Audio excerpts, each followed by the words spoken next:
আলহামদুলিল্লাহ, খ্যার কাটার জন্য একটি নতুন খ্যার কাটার মেশিন বের করে নেয়। অবশ্যই এটা অনেক আগের, অনেকেই জানেন, অনেকে চিনেন। তো অবশ্যই ভিডিওটি শেষ পর্যন্ত দেখবেন এবং শিখবেন।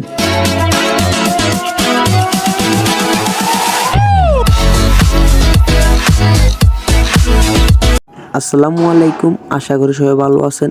আলহামদুলিল্লাহ, আমি এবং আমরা সবাই ভালো আছি। অবশ্যই ভিডিওটি শেষ পর্যন্ত দেখবেন। অবশ্যই চ্যানেলটিকে সাবস্ক্রাইব করে সবসময় আমার পাশে থাকবেন। অনেক দিন পর খ্যার কাটার জন্য আমার খ্যার কাটার কোনো যন্ত্রই ছিল না।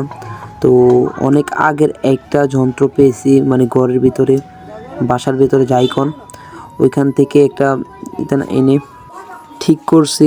তো অনেকে এটা চিনে থাকেন বা চিনেন, এরকমই অনেক আগের এই জিনিসগুলো। আমরা অনেক কিছু হারিয়ে ফেলেছি, সময়ের কারণে অনেক কিছু বদলে যান। তো ভিডিওটি শেষ পর্যন্ত দেখেন, তো শিখতে পারবেন কিভাবে। দেখেন, আমি এটা পাই ধারালো করে ফেলছি, খ্যার কাটার জন্য উপযুক্ত হয়ে গেছে পায়। তো অবশ্যই এটা দিয়ে এখন খ্যার কাটা উপযুক্ত হয়ে গেছে। এখন শুধু কাঠের সাথে লাগাতে হবে। কাঠের সাথে আপনারা লাগাতে পারবেন। অবশ্যই দেখেন, এই জায়গায় ভিডিও স্কিপ করার কারণে অনেক ভিডিও লম্বা হয়ে যেতেছে। দেখেন, ওই সামনে জল দিয়ে বা অন্য যেটাই বলেন আপনারা, আমরা প্যারাক বা জল এগুলোই বলি, এগুলা দিয়ে মেরে দিলে এটা অনেক শক্ত হয়ে যাবে এবং খ্যার কাটার জন্য এটা অনেক উপযুক্ত একটা জিনিস হয়ে যাবে বা যন্ত্র হয়ে যাবে। যাই হোক, আলহামদুলিল্লাহ দিলে আমার খ্যার কাটার যন্ত্রটা কমপ্লিট হয়ে গেছে। তো ভিডিওটা দেখেন যে আমি কি খ্যার কাটা যন্ত্রটা দিয়ে কি খ্যার কাটতে পারি কি না।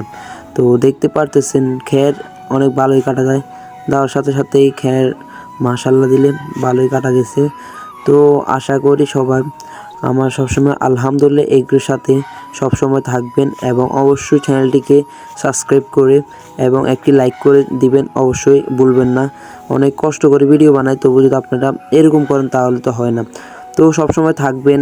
আলহামদুলিল্লাহ, শুকরিয়া যা সাপোর্ট করতেছেন যারা, সবাইকে ধন্যবাদ এবং সবসময় পাশে থাকবেন। তো মোটামুটি ভালোই খ্যার কাটা যাইতেছে। তো আপনারা যেহেতু দেখতেছেন যে মোটামুটি খ্যাটের কাটা গেছে। তো আজকের জন্য এতটুকুই, যে আমার মোটা করে খ্যাটের কাইটা দিচ্ছি বসি এবং পানি দিয়ে মেখে দিয়েছি। তো আসসালামু আলাইকুম, সবাই ভালো থাকবেন, সুস্থ থাকবেন।